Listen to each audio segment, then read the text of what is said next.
Welcome, ladies and gentlemen, boys and girls, children of all ages. I get the impression this has been live for a few seconds. We were just staring at the screen because it's. In any event, we are Eat Sleep Podcast Repeat. I am Sean Hood. That is Dave Taylor.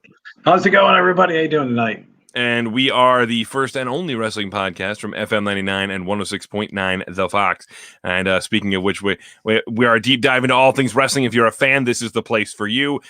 We talk about all the wrestling we can during the week. We review shows, we preview shows, we interview people. We take your questions, your comments, your concerns. We are as in-depth as we can be, at least as allowably possible. In any event, so we're going to thank you for joining us right now tonight. We got a lot to talk about during this week of wrestling. Is our preview episode for Night of Champions. And, you know, those are always the hot episodes, the previews. Yeah. So make sure you stick around for that. If you are here, make sure you throw in some comments and let us know you're here. Say hi. Tell us what you thought of SmackDown that just ended or anything else throughout the week. Or if you have any thoughts on anything else, let us know. We'd love to interact with you guys. And let's get the business out of the way right away. First of all, if you're not familiar already, FM99.com and 1069thefox.com are the easiest places to find us. Just go into the media tab. ESPR is what you click. And it takes you right to us. Boom, you're done. That takes you to our feed on SoundCloud. You can find us on all your major podcasting apps. Just search ESPR Wrestling and go ahead and give us a 5-star rating and subscribe. Of course, we'd like that. A 5-star rating and a review greatly helps us as well. So tell your friends about us. And if you want to interact with us, lots of ways to do that. Facebook.com/ESPR99, on the Twitter @ESPR99, or you can email us ESPR@FM99.com. So that is all the business. That is how you stay in touch with us. We love hearing from you guys. So please, please, please, if you're here, if you're watching along with us tonight, feel free to get involved. We want to hear from you. Without further ado, I guess we should jump into the week of wrestling that been happening, Dave. Yeah, it's kind of an interesting week because it's kind of like an in-between for AEW because they're 2 weeks removed from a pay-per-view, and then now WWE's now, I guess you can say 2 weeks away. I mean, now they're to their next event. So it's kind of one of those like odd weeks of wrestling where they're trying to set up the next set of events, if you will. I will say this, that one of the benefits of this week is this has been an easier week of wrestling to watch than the previous couple of weeks, because Raw has been abysmal the last few weeks, but this week it was actually passable. And what's funny is I saw people saying, oh, this was so much better than last week's Raw, and I'm like, that's such a small hurdle to clear. Yeah. That's such a you are really, really setting the bar low on that. Like, I don't want it to be better than crap. Could still be like not that good. It's just, it's better than crap. So okay, good. But I mean, there was some good stuff on Raw to be had. None of it happened on Raw Underground because nothing good happens on Raw Underground. Well, they had the setup for Braun, though, and for why? For what? I don't understand. Dabba-Kato is, I guess, what they're calling him. He used to go by Babatunde.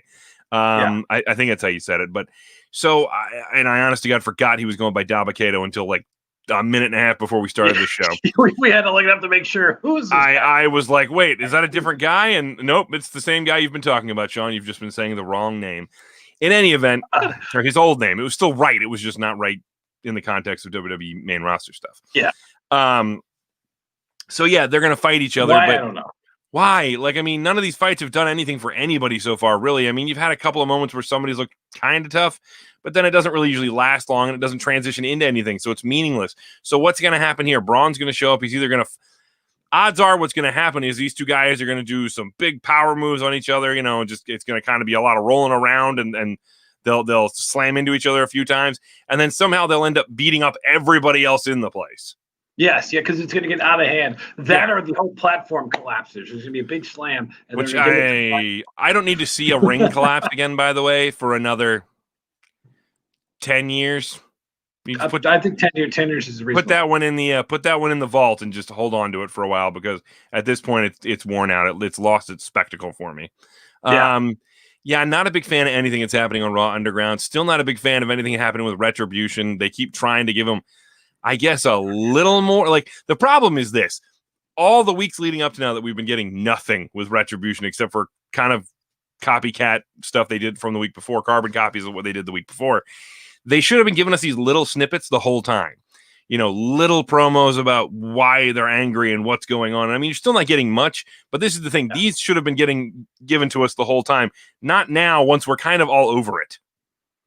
Yeah, it's just really weird because, and it's like, okay, I guess they're heels, but now they're feuding with, the Hurt Business or whatever. I mean, it was really weird. And then you go, well, wait a minute, is the Hurt Business heels? Like, I mean, I feel like they are because they act like heels on Raw. I will say this: the Hurt Business, to me, for my money, the Hurt Business might be my favorite stable in wrestling right now. So much talent in that group. I think MVP is an amazing leader for that group. And I won't lie, man. When the Retribution attack was happening, and when they were beating on Keith Lee and Drew McIntyre in the Raw main event, because of course we couldn't have a winner. Because Keith Lee has to have most of his matches interfered on. I'm watching it and the Retribution attacks happen, and I'm like, okay, all right. By the way, there's zero chance they can unmask enough people to make up for all the people we saw on Monday. Which by the way, I got an email, Sean. This came in. It said, are there too many members in Retribution? Because it just seems like there's 12 and then there's 5. And then this last the numbers game on Monday there was 37 of them or something. I don't know. Because that was just guys. That wasn't even the women out there. So I mean, like, there's more. So I don't know how many members there are. And that's the thing. Retribution is the idea can work, I guess. But here's the thing: a couple of things that aren't going to work for me. One, it's not going to work when it's a bunch of NXT people who are currently under contract. Yeah. We know they're under contract. It doesn't work for the storyline. If you made this people that had just been released due to your cuts, a month, 2 months ago, something like that, longer, I guess. I don't know. Yeah. If you made this those people, that would make more sense for the storyline, and I would buy in a lot more. But it's going to be people from NXT who are currently under contract, who we just saw wrestling, some of them like last week on NXT. So it just kind of becomes I don't know, the whole thing loses its value for me, because I'm like, okay, when the original NXT happened and Nexus formed, right? Yes. That worked because those guys all lost the competition, and as far as we all knew, that meant bye-bye. Yeah, because they would be gone once they lose, that guy's gone for that week. And then they all showed up on Raw. I mean, it was a spectacular ending. Oh, amazing! That they ruined. They ruined. They absolutely ruined it. It was trash within a few weeks. But I mean, like that made sense. That fit the idea. This doesn't fit. Not to mention the fact I hate the way they all just go, okay, everybody wear a black hoodie and a ski mask, and everybody wear the same jeans and sneakers, and that'll work. It's like a uniform. No, it's not. It is not a uniform. It looks terrible. It is awful. It is so cheesy looking, and like, just, man, could you have picked like a lower budget movie a costume idea for these renegades or whatever? And then when they actually wrestle, when they have a match, whenever this is going to be, I guess like Survivor Series, it's going to be a team of men Retribution and women Retribution. Maybe that's the battle's going to be. I mean, are they going to be in the same attire? Are they going to have the red team and the blue team? And this is going to be the black shirt team or something? The for black whatever shirt team, or a brown shirt or whatever color. Well, I'm guessing by then they will have been revealed. Yeah, but they did you're going to have to know. Media. Huh? They didn't like officially like do it, but like on their like social media, WWE kind of said like these are like, who they are. They did? I'm gonna find that story. I'm gonna need you to find that for me, because I missed that. That should have been huge news all over all of their programs at this point. But I will say this, because we got on this tangent about how much I dislike Retribution. But one of the things I really enjoyed was when the Hurt Business's music hit, right?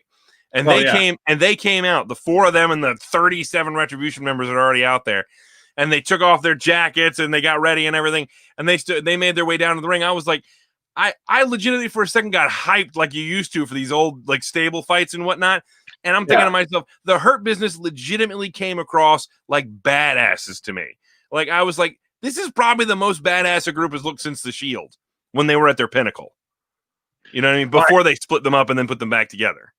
Okay, so the 5 members that are confirmed are Dominic Djokovic, Shane Thorne, former Raw announcer Deal Madden. Remember him? He was the one that got powerbombed by was it Brock, right? Yeah. And then Mercedes Martinez and Mia Yim. Dumb. Mercedes Martinez just wrestled last week. Mia Yim was just wrestling. Mia Yim was just wrestling a couple of weeks ago, and everybody knows that she's dating Keith Lee. It's not a secret. You've got who else? Dominic Dijakovic, again, really good friends with Keith Lee, challenged him for the NXT Championship when Keith Lee was NXT Champion right before he left to come to the main roster. I don't remember who else he said in there. Shane Thorne, who's been on NXT forever. He's been there forever at this point and done nothing. Dio Madden. Dio Madden kind of works for me, but he's the only one in that group that kind of works. So the problem is there's no star power in there that makes sense that will help carry this thing. No, I think that maybe they thought like, well, we get some guys that we let go, but Miro signed with AEW. Not that anybody would care if it was Zack Ryder, did this. And it can't be a Curtis Hawkins guy, but it was like the Good Brothers and a few other people. That would have been if you could have gotten the Good Brothers or something for this, that would have worked great. FTR, somebody along, those lines, like something along those lines, and even with Retribution could have worked with the FTR thing. You know what I mean? Follow the Retribution or some fear the Retribution or whatever it is. Oh, man. See, would have worked fine. But no, instead we have people that we all know are under contract. I really, really dislike this angle, man. Yeah. Treat says, weird why no one else besides the Hurt Business comes out. The Hurt Business volunteered to be the security. Well, I say volunteered. It was funny because Adam Pearce said, bring me back to Adam Pearce in a minute. Let me finish this thought. Bring me back to Adam Pearce in a second. Okay. They spoke with Adam Pearce and said that security wasn't doing his job and maybe he needed to look at them as security. And he thanked them for volunteering. And MVP had a great little line where he chuckled and said, volunteer. It's like the bill will be in the mail. And it's like, we're not doing this for free. So I mean, they didn't really volunteer, but they offered their services to be the guys who deal with Retribution. And then, by the way, the stereo dives by Drew McIntyre and Keith Lee. Yeah. Whoever can look at those two guys that are as big as they are and not be impressed when they do those flips over the top rope, dude, that's crazy to watch. Not just one of them do it, but both of them be able to do it. And I will say this, because sometimes like some of the problems I have with the show, which is like the directing. And I thought like a little bit of like the main event of SmackDown tonight, it was a little uneasy with the editing or directing. They got it right at the end of Raw. Because you didn't see those guys, like stand. Because sometimes when those guys are on the top rope, and you're like, they're just waiting to jump, and everybody's waiting there. Everything was happening. Everything was happening, and then all of a sudden, the camera, you saw Keith Lee and Drew McIntyre jumping over the ropes, and it was like, oh crap, here they come, and it worked. It worked, like you said. There was no obvious telegraphing that it was going to happen. So I enjoyed that. Raw was a big improvement over last week. I'm gonna give them credit for that because it was indeed a big improvement there. Keith's showing some good fire, not always being buddy with Drew. And the backstage stuff kind of surprised me a little bit with the brawls. Oh, without a doubt. I thought Cedric Alexander is off to a good start in his heel run with the Hurt Business. I think he looks good. By the way, landed the best lumbar check I've ever seen on Ricochet. He literally drops him, and Ricochet does an extra like front flip or something off of him going to the ground, which is amazing. So I mean, that was really good. The only thing I'm going to say really that on Raw was a miss for me was Asuka and Mickie James, which is a real shame because 3 years ago when they faced each other at TakeOver, when Mickie came back to WWE, it was great. It was a great match. Yeah. They seemed off from each other. They seemed kind of like they never quite clicked in the match. See, I disagree. I thought Mickie did a great job with the selling of this match. So much so that she fooled the referee. Yeah. No. The selling was great. That has nothing to do with those two not being in sync. I didn't feel like the match was clean. It didn't look good. Like it looked kind of out of sorts to me. Mickie, yes, absolutely. Her selling was amazing. It was so good that the reports say that's why there was that awkward ending in the match where the ref just called off the match because she was selling so well that they got in the ref's ear and told him to end the match because Mickie might be hurt. Yeah. And of course she was fine. She's just very good at her job. So. Which set up the odd angle with Zelina Vega, which is like, because nobody takes her seriously. But if it's a different program for Asuka to do for a pay-per-view or whatever, that's fine. I mean, I don't mind the one-offs if that's all this is going to be. Do not. I mean, I guess, but I would rather you had just saved Mickie for the pay-per-view rather than give it away here. And maybe they get a rematch down the road. It's like Mickey's like, hey, you know what? I wasn't tapping out the ref. I don't know why. I mean, the match. Maybe, but Zelina. The only way is here's my problem. Zelina can wrestle. The actual performer is very good. She can wrestle. She has not been presented that way during her time in WWE, which is fine. She's been presented as a manager in WWE, which is totally okay.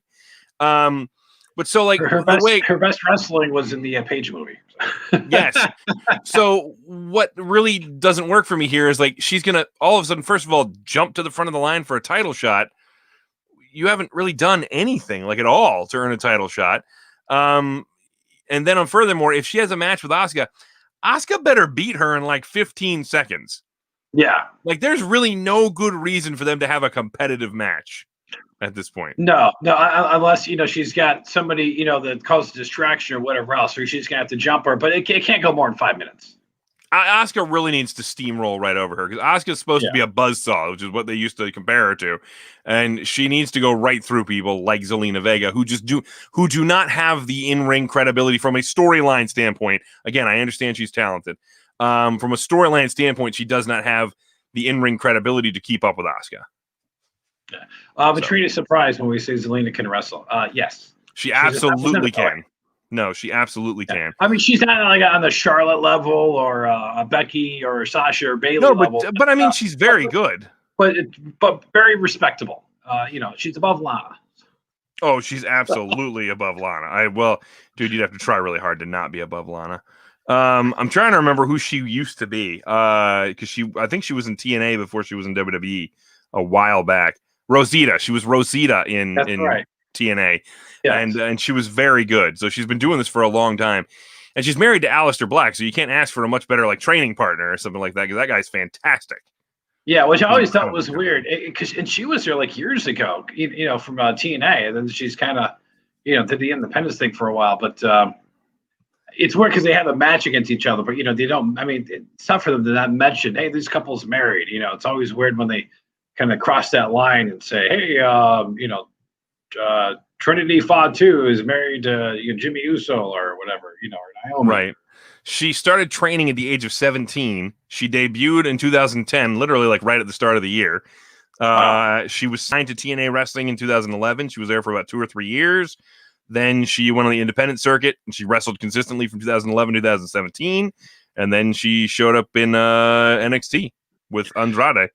The only thing I hate is, I mean, I liked some of the angle backstage, but I think we've discussed and we agree on is like Andrade needs somebody. Angel Garza is going to be fine on his own, but yeah. Well, they could still reconcile Andrade and her getting back together. I mean, they can still make that happen. It doesn't have to be a permanent split. She could just be done with them for right now. Yeah, she can still go back after this thing with Asuka goes south, because we all know it will. Yeah, who's left for tag teams? Because they're splitting them up, and the Viking Raiders, they're going to be done for at least a year. That Ivar's gone a whole year. Yeah, they got rid of AOP. Yeah, so that's a bummer. Yeah, we'll have to see if Eric gets to keep wrestling. Sometimes they do that with tag team performers; they get to keep going. I'd be interested to see what Lashley. I would be interested to see what Eric could do on his own. Yeah, as a singles guy.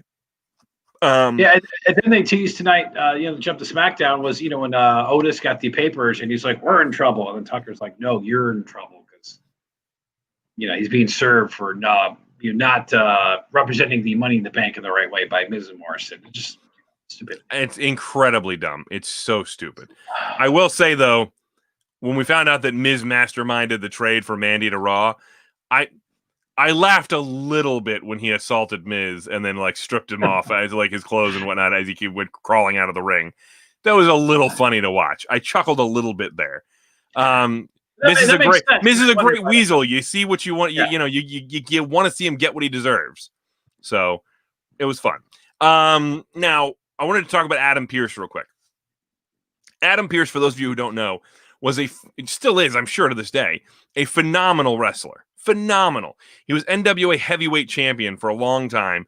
I had the great pleasure of calling 1 or 2 of his matches back in the day when I worked for Fusion Wrestling. He came there for 10 pounds of gold defense, and he's a fantastic performer, incredibly nice guy, and he's been with WWE now for a little while, and I'm very pleased he's working for them, and I'm more pleased that he's getting an on-screen role with the company now. You would see him for the longest time. They would never even say his name. You would just see him and go, "Oh, that guy looks like a wrestler." Well, I mean, him, and there's 3 or 4 other guys that would just always appear, and they would, it would always be during one of the backstage beatdown things. Like, hey, back off, you're supposed to believe they just work for WWE and they're telling you to back off, which is fine. I'm fine with that. They've always had those kind of nameless guys backstage that do that.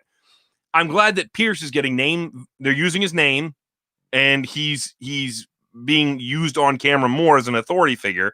So he's actually getting a role, which I like. I'm happy for Pierce in that regard. But they need to define his role, because they've given us nothing to understand why he has this authority, what he's doing. Like, does he have any real authority, or is he just a messenger? Like, that's the thing. Like, I want to know, is Pierce an actual authority figure? Is he somebody running Raw when Vince isn't there? What's his character actually supposed to be? Well, because it was SmackDown, he was the contract guy. I need you to sign this contract. Yeah. So he was almost like the lackey for whoever's in charge. Right. But I mean, but that's the thing. Does he only answer to Vince? Does he answer to Steph and Triple H? Is he de facto in charge when he's the guy there and, they're not there? Or like I want to know if he's an actual authority figure or just works for them. Well, but he showed authority tonight, because after Big E threw some guy in the trunk, he said, "Big E, you got to leave," and then, I guess he's in charge of security on Raw. I don't know. They needed to define it a little bit. But then that's what I'm saying is, like, I need to know what his authority actually is. Can he he tried to get Drew McIntyre to leave 5 times on Monday, and that didn't work. Or it was the previous week. I'm sorry, it was the previous week. He tried to get Drew to leave 5 times, and he couldn't get him to leave. And again, it kind of goes back to, all right, well, does he have any actual authority? Because they're kind of acting like he doesn't. They're acting like, well, we'll just walk all over this guy. Which at some point I'd like to see come back to bite them. With Adam, like, he's make a decision you don't like or something. He doesn't have to necessarily be a heel, but he needs to bring the boom down. You know what I mean? And establish his role as an authority figure. So people understand when he goes out there and says something, it's important, and he's not just a lackey. If he is just a lackey, okay, then address that for me. Make sure I understand it. Okay, the one challenge I did have, and maybe you didn't see this as a problem, but I just felt like on Raw, like there was just, it seemed like every other segment, like, there's Adam Pearce. A lot of Adam Pearce. We saw him once today, but it just seemed like, okay, we need to tone down a little bit. I mean, because some people don't know who this guy is, and maybe this is a way of introducing him, because they have a habit of doing that. Well, and see, but there goes my thing though. They need to establish him and who he is. Because if it was more understood who he was and what his role was, then people would understand why he was on TV in these segments and why he appeared so much. Whereas people don't know when they're just going, okay, they said that's Adam Pearce. Who's Adam Pearce? I don't know, that guy. Yeah. And, these guys would be nameless, because you would see these guys, and I'm going back years, like we would see Tony Garea or Rene Goulet come out. Because I always think of when the Undertaker was in the casket. And it was like Tony Garea came out, and Piper said, "Come on, Garea, pull." And I was like, "Holy crap!" They actually acknowledged it was Tony Garea. That dude's been nameless on television for 5 years. Just always see him wandering around, and not now they give this guy a name, because you see Jamie Noble back there, and I think they might have mentioned once or twice, and I'm like, what? I mean, if you've been watching, WWE for 10 years, you kind of know who that guy is. Yeah. I mean, agreed. And speaking of guys who have been there for years, quick note here, Jeff Hardy has indicated that he's re-signed with WWE. No details on the contract necessarily, but apparently Jeff Hardy is going to stay with WWE for at least a while longer. One of his things, though, is he's going to go back to his old music he used when he was solo before. It's kind of like that variation of the Hardy Boys music, but not quite the same song. I'm trying to remember. 2009. You'd have to look it up to see what it was called. I remember him talking about it. It's called, the song's called "No More Words." Because he said that was one of my stipulations. If we get in front of people again, I'd like to use "No More Words" again, because I know y'all own it. So hopefully he's still wrestling by then. Because he said he had said that he feels like the Hardy Boys music it's the Hardy Boys. It's not meant for Jeff. Yeah. It's meant for the Hardy Boys. So he wants to go back to using the singles theme he had previously when he had his big run before he left for TNA the second time. Yeah. And then they they set up the triple threat ladder match for Clash of the Champions with Sammy and AJ. So yes, they did. And I'm hoping Jeff will be okay, because he was noticeably limping tonight. and he could have just been selling. It's possible he was selling last week's attack. They had the knee angle that they've been doing for a couple. Yeah, absolutely. I just get concerned. Jeff wouldn't be the first time Jeff got injured, and he is one of the vets now. He's one of the older dudes now. So like you just get a little concerned because we're not used to seeing on the main roster people actually sell things. So if he's legitimately selling the injury, good for him. But that's pretty uncommon these days. Hey, these guys take massive beatdowns and show up the next week, and the most you get is this, and then they move on. Like everything's fine. Yeah, because they magically recovered and they're doing flips off the top rope. But maybe he saw Mickey James on Monday. He goes, maybe I need to do that. So in any event, but if that's a triple threat ladder match should be fantastic with AJ, Sami Zayn, and Jeff Hardy. Hey, by the way, as much as a character Sami is, I did like the fact that he actually had a wrestling match tonight, and it was more serious and less stupidity that like always kind of bothered me. Yeah, I get what you mean. Year. Yeah, well, he's capable. He's capable of doing that. They have to give him the chance to. Yeah, they just haven't done that ever since they made him a heel or whatever. It's like, no, he can go. Let him go. Speaking of people, by the way, we talked about Jeff signing a contract. Speaking of people who have signed a deal with WWE, apparently Wade Barrett has signed a new deal with WWE to serve as a regular color commentator on the NXT brand, which is awesome. I've enjoyed him the last 3 weeks. I think he has added tremendously to the program. And I've never been big on Beth Phoenix as a commentator. She's getting better. I don't hate her. It's not like get her off my TV or get her out of the sound or whatever. But she is getting much better, and I enjoy the three-person team of Wade Barrett, Beth Phoenix, and Vic Joseph over on NXT right now. 3-people teams are tough. I think she's come a long way, and I think part of it was like getting her feet wet, where it's like, okay, this is what you're going to say, and you're just going to have this line. You're just going to have that line. And now, it's I kind of like it where because she's a former wrestler, where like they can go to her for thoughts on something. Because I thought with the Tuesday shows, the big shows and those big matches, she always kind of did a good job of like, well, this is like I would do this, or maybe they're feeling this. Like I always miss that part when like there's a 3-man and like none of them are like wrestlers. Yeah. They just have commentary, and it's like, no, you need a guy in there that can kind of explain that part of it. Maybe I don't know if that's like why Excalibur's in AEW still. I don't know. But right, but you need that other guy that can kind of throw that point across, and I think she's gotten better with it. Agreed. Wade Barrett, by the way, the details of his deal did come out. He signed a 1-year deal with the option for an extension. He said, "I hope this lasts for a long time. That's our intent." And so it seems like he wants to be around for the long haul. He did also say, by the way, physically, I feel 100%. My body feels incredibly good. I'm not doing commentary because I had a career-ending injury. I just want to focus on commentary because I'm passionate about it. That's not to say I won't pull the boots back on at some point. So will we get Wade Barrett back in the ring? I don't know. Maybe. I hope so. Patricia wanted to know, I guess, if Wade got fired in the past, he was released way back in the past. Well, I think he asked for his release because he was in the what was the horrible stable? Bad News Barrett. The League of Nations or something like that. Yeah, that was bad. It was really bad. But it's okay because now he's better off. I think he's doing great in that commentary role, and it'd be nice to see him pull the boots back on. Particularly, I'd actually kind of dig seeing him do it in NXT. Now, that being said, would he fit in NXT these days? I don't know. That style has changed over there. He would have fit in NXT 5 years ago, maybe 6, 7 years ago, something like that. But I don't know. He could find a guy like Cole, maybe. But I'm trying to think. He could absolutely fight guys on NXT. I'm not saying he couldn't. But would he be able to have one of those NXT takeover level matches? I don't know. Because in all honesty, I point to the guys on the main roster, and I'm not sure everybody on the main roster could do that. Walter. Oh, Walter would be great.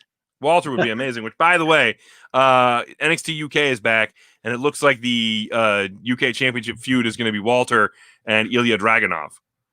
Ooh. So that should be. Dragunov's had some good matches too. So. Dragunov is very good. If you haven't, you need to go back and watch some Progress matches. It's Progress Wrestling is what it is.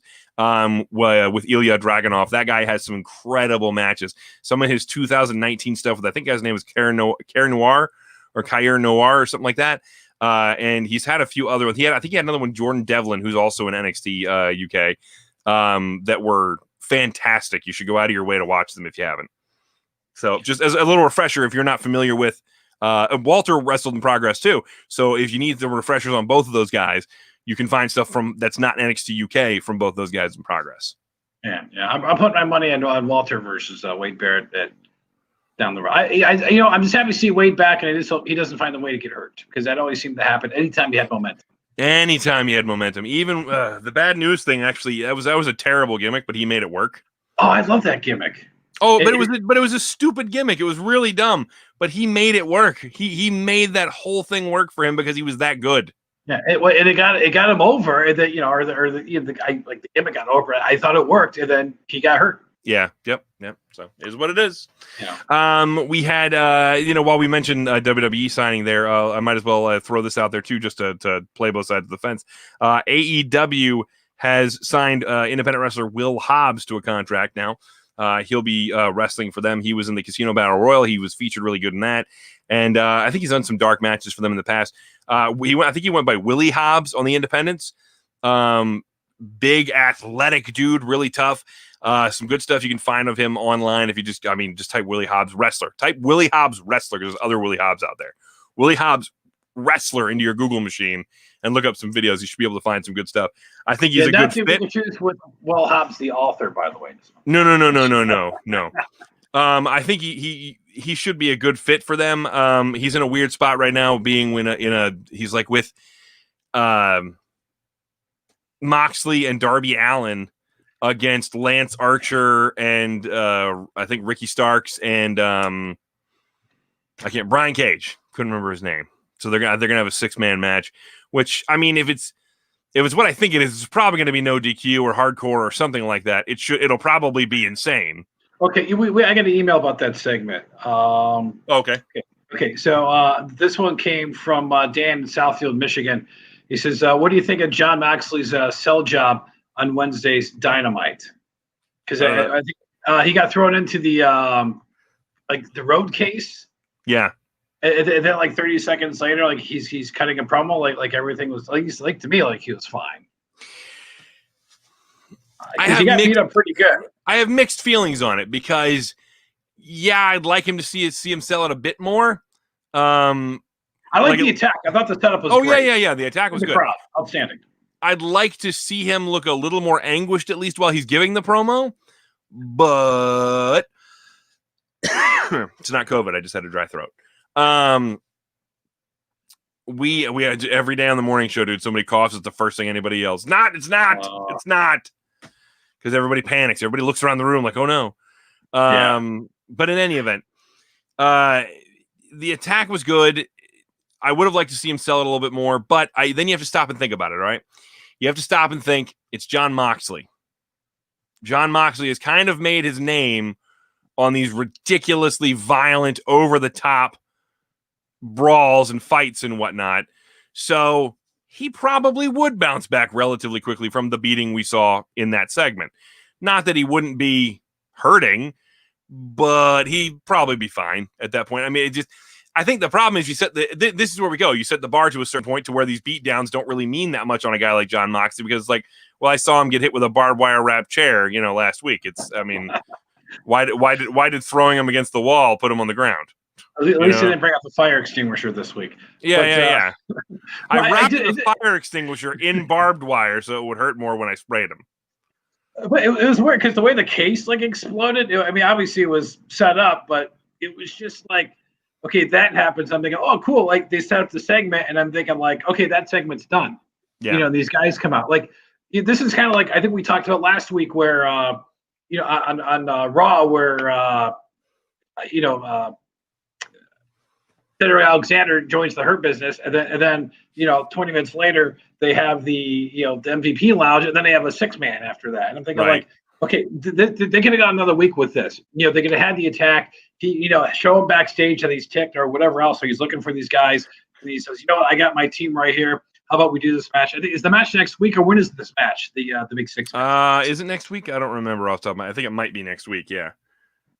I think it has to be next week, right? Yes, Because they haven't announced their next big show yet. I don't think so. I think it has to be next week. Yeah. It seems to be next week. So they kind of rushed it, but I think they could have still come back to it later in the show.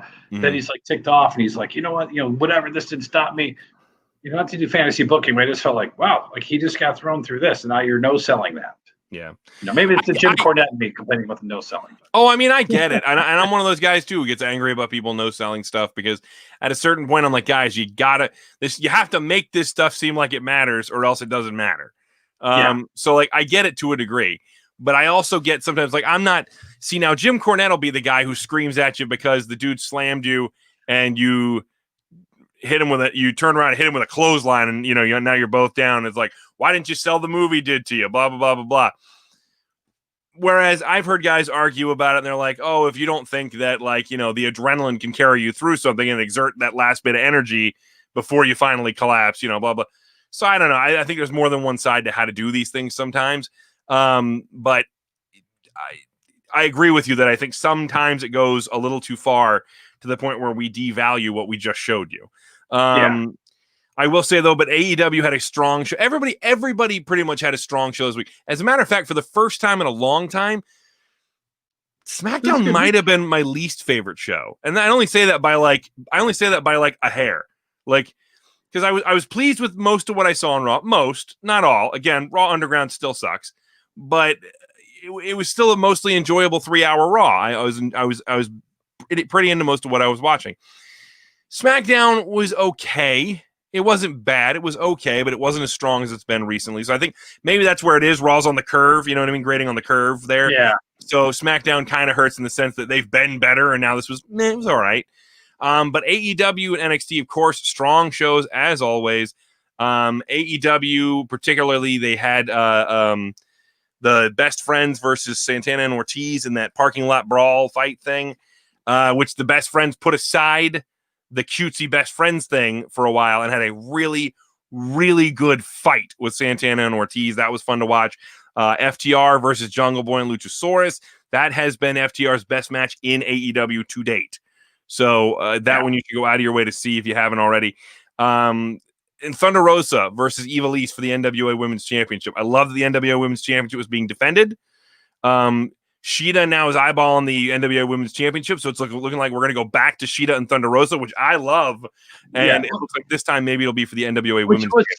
Thunder Rosa, by the way, I thought did a good job kind of defending like the women on the roster in AEW. So, a lot of them are new; they don't have TV experience. I know it's been a complaint. Where there's a select women that are really good, but there's some of the other ones where, it's a work in progress, if you will. And I thought she did a good job defending that because nobody's really said much about that. And here's somebody that, wants this relationship, with NWA and AEW for her because there's more people to wrestle because she ain't got nobody else to wrestle. It's just, her and NWA. So I agree. Hey, what do you think of the Jericho and Hager tag team? Because it's like 2 weeks in a row they've had some matches here. I'm going to say this. I like it in the sense that it gives Jericho something to do that's not with Orange Cassidy. Jericho wanting to be involved in the tag team division helps elevate the division.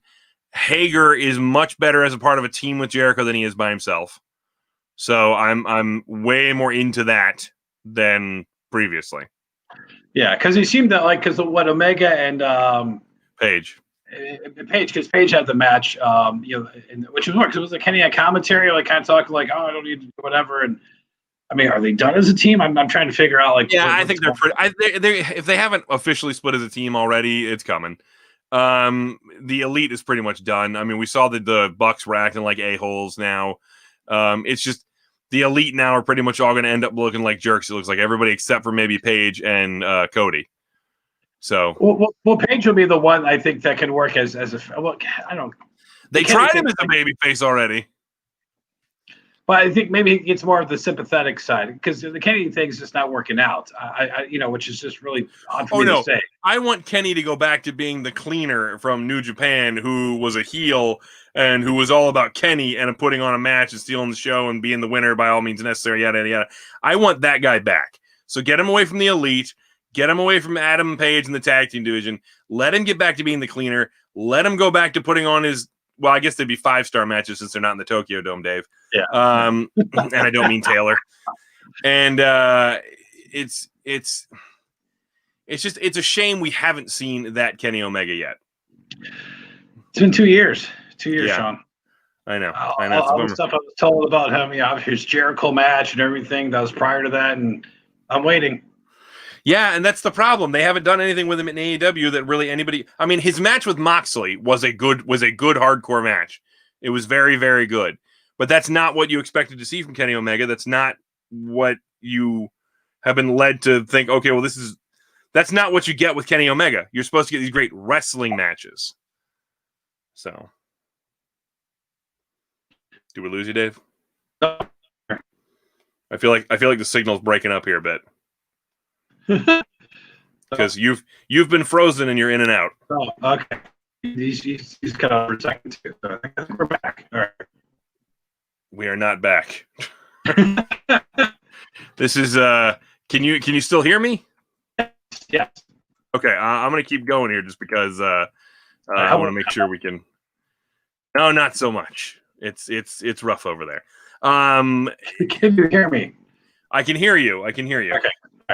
NXT was also NXT was also good this week. I went on about AEW for a little bit and kind of breezed right past NXT, but NXT also had a good show this week. They did lots of good stuff as well. I'm going to go ahead and say right now, Damian Priest and Timothy Thatcher was a really, really strong main event on the show. If you haven't watched it, by all means, do so. Wow, a really entertaining match. Again, you have to be a fan of Thatcher's style of wrestling, which is that MMA kind of mat-based style of wrestling, but he makes it look so painful, which is what works. And who did he fight? I think a couple of weeks ago, because that was the one match I wasn't crazy about because of the style. I mean, it's almost like Ken Shamrock from back then. It is similar, yeah. It is similar. But I'm a big fan of it, and especially when he works with certain guys who are really stiff, like Damian Priest throws some good strikes and whatnot. So I enjoyed that. But Damian Priest getting the win in that match, looking good. They started the show with a hot opener, man. It was Io Shirai, the NXT Women's Champion, in a non-title match against Shotzi Blackheart. And let me tell you, this match made people understand that Shotzi Blackheart is a legitimate women's wrestler on that roster. Like, because she's kind of seemed like, she's a character. She's plucky. She's fun. She's got the tank and whatnot. And so, but I've never really taken her super seriously. Up until this week, her claim to fame has been running over Robert Stone. So that's really been all she's had going for her up until this point. But she had an amazing match with Io Shirai. Go check it out if you didn't. I mean, it's NXT, so I mean you can watch it. It was on USA. It's on Hulu, I guess, or whatever. It's on the network. Yeah, so go check it out. Really, really good. Tyler Breeze and Breezango defeated Fabian Eichner and Marcel Bartel to retain the NXT tag team titles in, Breezango's best tag team match to date.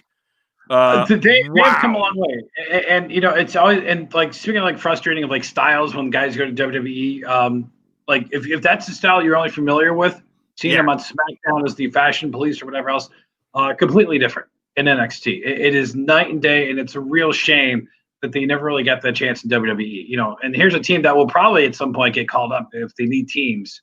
Yeah. But they got to be treated seriously because it's very frustrating. Because Tyler Breeze, very talented, been there for years.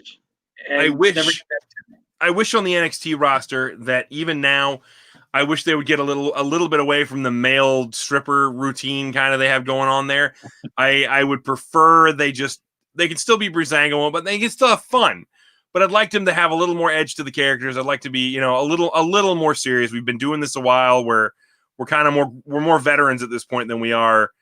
How long ago was Fandango doing da da da da? When that was years ago at this point. 7 years ago. Yeah. Was it? years ago at this point. Jericho was still there, guys. It was long before Jericho had taken off. 7 years ago, it was WrestleMania 29. Yeah, so there we go. I would like to say, while we're talking about teams, I saw some other people not as hot on this one as me. I wasn't hot on it for the match necessarily. The match was fine, but I was hot on it for the team of Caden Carter and Casey Catanzaro. I really like them as a team. Casey Catanzaro is very small. She's the American Ninja Warrior winner they had. She's very small, but she is super athletic. She sells incredibly well, and she and Caden have great chemistry as a team. So was she the one that was in the Rumble like this year or last year? Yes. Because you haven't seen her in a long time. You would hear her, and then I don't know if she's been in training. They had her in the Rumble. I almost would say last year, but because I think it was Lee and Jessie Camilla that they beat. Zia Lee. Zia Lee, sorry. And Lee seems to be turning heel after this because after the match they were all kind of exchanging fist bumps and whatnot, and Lee refused and left and she left Jessie Kamea standing there. Kamea, actually, I'm a big fan of. They changed her gimmick more recently, which bums me out because she used to do this kind of this nerd girl gimmick. And if you know me, I'm a nerd, so I loved that. And they changed it, and it bums me out. But she's still great, so it is what it is. But again, I'm a fan of Caden Carter and Casey Catanzaro as a team. I'm really looking forward to them getting more experience under their belts as a tag team and really seeing what they can do in the tag team division, because they referenced during their match that, hey, the women's tag team championships are defended across all three brands. So these girls get enough wins under their belt, they could be in line for a tag team title shot. See, I would like to see an NXT team win that. I don't know if there's a team that's going to beat Shayna Baszler and Nia Jax, who that's going to be, unless that team just implodes and then it doesn't matter. But I'd love to see an NXT team do it.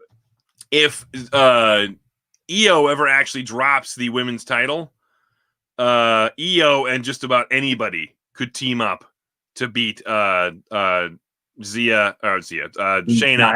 and Nia. Because they'd have the backstory there too, because EO beat Shayna before. Yes. So they'd have the backstory there already.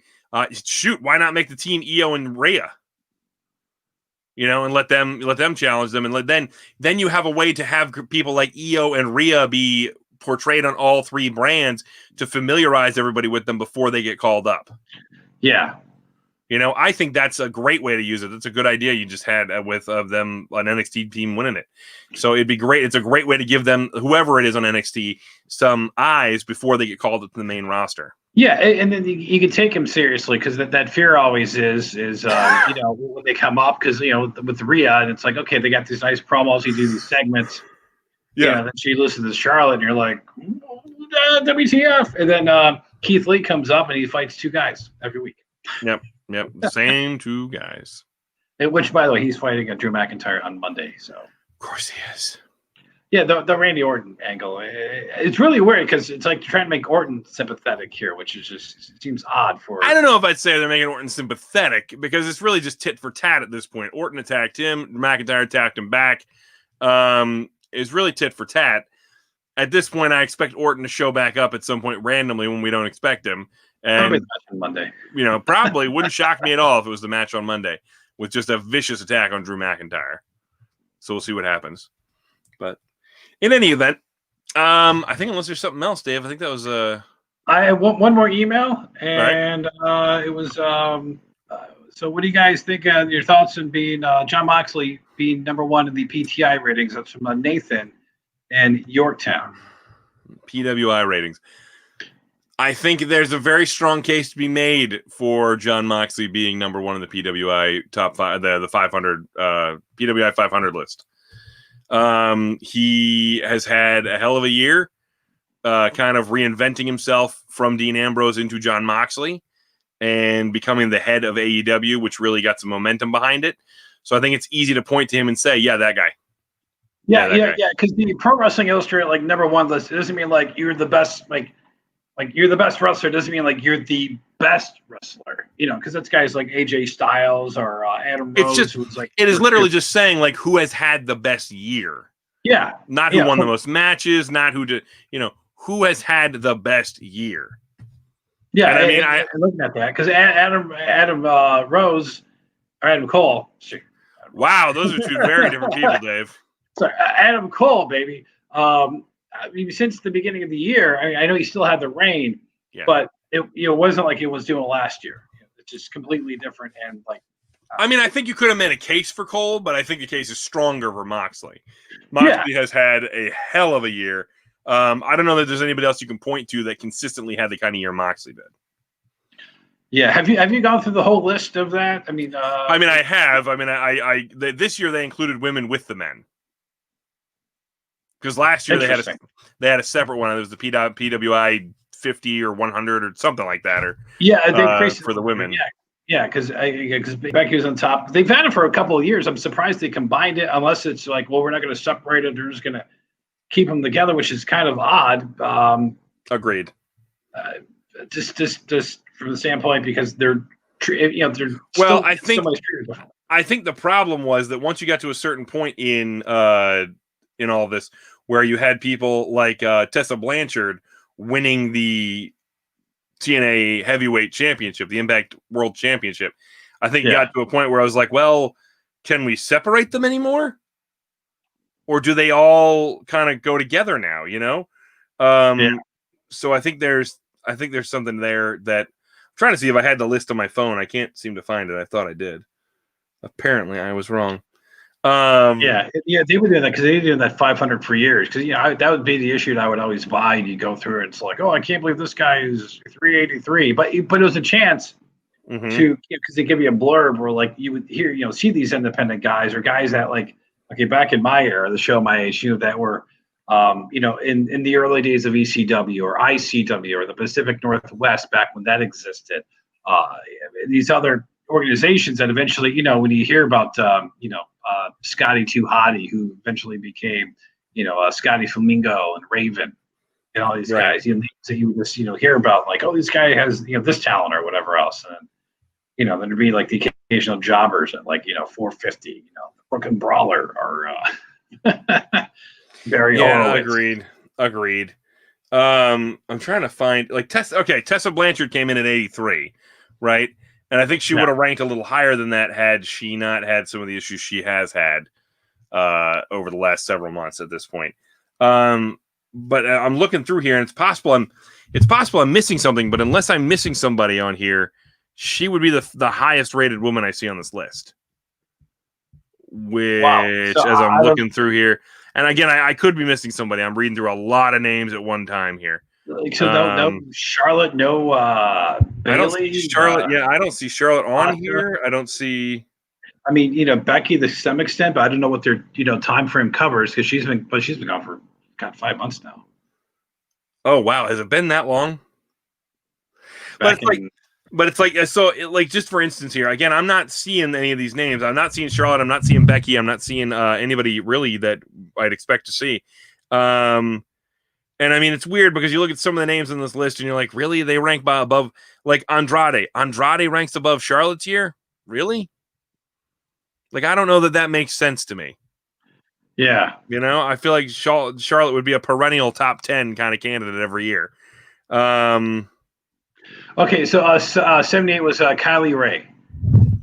You said 78? Yeah, the 83 was Tessa Blanchard. Oh, yeah, there's Kylie Ray. Okay, yep, I see. And then you got like Alley Cat at 110. Yeah, but see, that's really weird to me because I can think of a lot of women who had amazing years. Like, I mean, point to Shayna Baszler, point to Io Shirai, point to Rhea Ripley, point to, you know what I mean? And they're you're telling me they don't rank above people like I'm sorry, like Orange Cassidy? Yeah.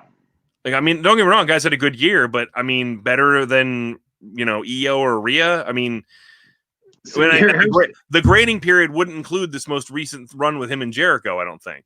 Yeah, well, here's the official PWI released a statement in July. This year's PWI 500 will include wrestlers who excelled against opponents of any gender or who held traditionally male or gender-neutral championships for the first time. Okay. Multiple women will be included on this list. Frankly, this list is long overdue. Women who compete exclusively or almost exclusively in women divisions promotions won't be ranked in this year's 500. However, they will be eligible for the Women's 100 list. We acknowledge this is an imperfect system, but it seems to be the most equitable approach for now. So, are you going to go retroly put China in the division? Well, I For mean, you many don't years have now? to because she hasn't had a year. The When I don't mean that disrespectfully, she wouldn't be featured in at this point. It wouldn't matter. They're not going to go back and change the list at this point because they weren't grading it No. back then. Okay, so when you explain it that way, it makes way more sense to me now because then I'm like, all right, well, Kylie Ray absolutely belongs on this list because she's been facing men forever and she is a hell of a competitor. I'm a little surprised I don't see, and maybe she's on here. I don't know. Priscilla Kelly. Do you know if she's on here? Not listed. You got Alley Cat. I'm gonna read the women that are in here. You have Faye Jackson at 160, Max the Impaler at 254. Some of these names I'm not gonna know. Solo Darling at 318, Willow Nightingale 324, Ruby Reyes 374, Shikara 409, Ashley Vox 471, Leela, or maybe Leia, but spelled Leyla, 473, Delma XO 477, Ava Everett 485, and Molly McCoy at 491. That's it. So. Yeah, see, that's interesting to me because Priscilla Kelly's been wrestling guys for a long time too, and she is, thanks to the Mae Young tournament and thanks to her stunt with the tampon. She is perennially in people's, view. Like, I mean, people know who she is now. She gets booked in big matches around the indies, and she's had some really great ones against men and women. So it's just interesting to me she didn't make the list there. But it's their list. They can rank it however they want to. If I had it, it would be done a little differently. But again, this is all about Moxley in the beginning. I think Moxley being number one was well deserved. He had a hell of a year. I think it's easy to make that distinction. And again, Adam Cole being number two, there's your right there. It's your proof that he had a hell of a year as well. Chris Jericho, Drew McIntyre. Next year Drew McIntyre might be number one. We never know. And congrats to Moxley because it's kind of long overdue because he's always been a guy that people liked. Yeah, but this was never treated that way in WWE for whatever reason because he wasn't Roman Reigns. No, you're right. Well, without further ado, that means we got to get out of here because we are about out of time. So just remember, if you have anything you want to tell us, or if you have any thoughts on the PWI 500 list or on wrestling this week or anything coming up next week or anything in general, remember you can contact us, ESPR@FM99.com if you want to send us an email, Facebook.com/ESPR99 and Twitter @ESPR99 if you want to follow us and connect with us through there. Plus, remember to turn on your notifications. That's important. So when we go live like this, you can be a part of the show. And when we're not around, you can still have us in your ear holes, baby. Just go and search for us on all your major podcasting apps. Search for ESPR Wrestling. Go ahead and subscribe. Give us a 5-star rating and a review. It helps us greatly. And as always, the easiest way, FM99.com and 1069thefox.com, right under the media tab, ESPR. That's how you find us. And again, it's the simplest, easiest way to find us each and every week. So until next week, when we will be previewing Night of Champions, just remember to eat, sleep, podcast, and repeat. Good night, everybody. Get out.